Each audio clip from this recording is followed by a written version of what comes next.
We're here today at the west side of the Banff Jasper Highway near Lake Louise, and I'm going to give you guys a little synopsis of what the snowpack looked like. So you can see on the surface here, we've got a little bit of surface hoar development. It's about 3 millimeters in diameter, and the cool temperatures and the clear skies over the last couple of days, we're promoting that a little bit. So when this gets buried, that's going to be something to watch out for. Then we've got a little 5 centimeter layer here of low density snow, and a little bit lower than that we've got sort of what the storm snow is going to be right there, and this layer here is faceting because of the cold temperatures, so it has a little bit of a sugary feel. And more storm snow, and right in this area right here we've got a stiff slab that's quite universal in the Lake Louise area, and that's a one pencil very stiff layer. And what that is sitting on top of is a bunch of facets that goes all the way to the ground. Okay, so when we do some compression tests and some shear tests, we'll be curious to see what this stiff slab does down here. So stay tuned for that. Okay, so I'm going to do this on a bit of an angle just so that you guys can hopefully see the shear. And we're just curious to know if there's going to be any shearing below or above this stiff slab down about this level right here.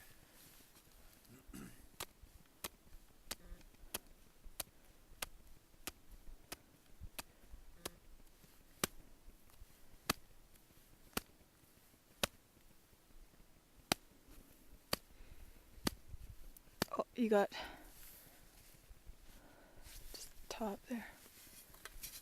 Uneven. Yeah.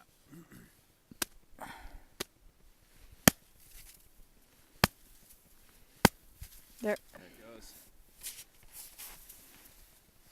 So it was hard 3? Hard 23, and it looks like it failed in the facets just below that stiff slab. So let's pick it up and see what it looks like. Yeah, a bit of a break, but it's just so weak underneath that slab right there. Just so not collapses. super clean, but the slab is stiff enough that you get some results there. Probably that interface a little more pronounced in the wind affected areas. Yeah. One more. I can just carve this out. So this is our second compression test, and we're just going to reconfirm what's happening under or above the stiff slab right here about 1/3 of the way down the snowpack.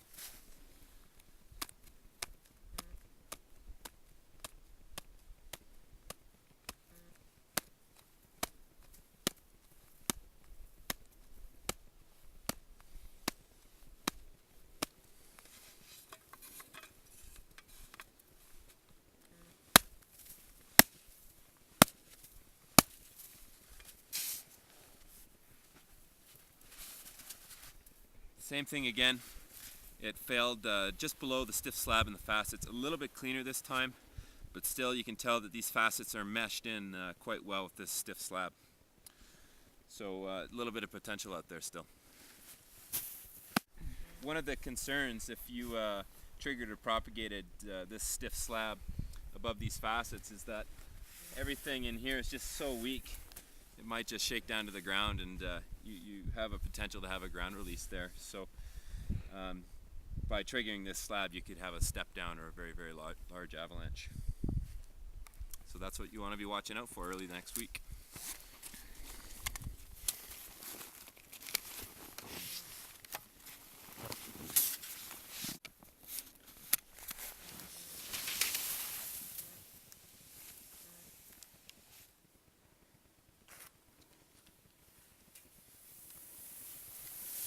Oh, it's nice.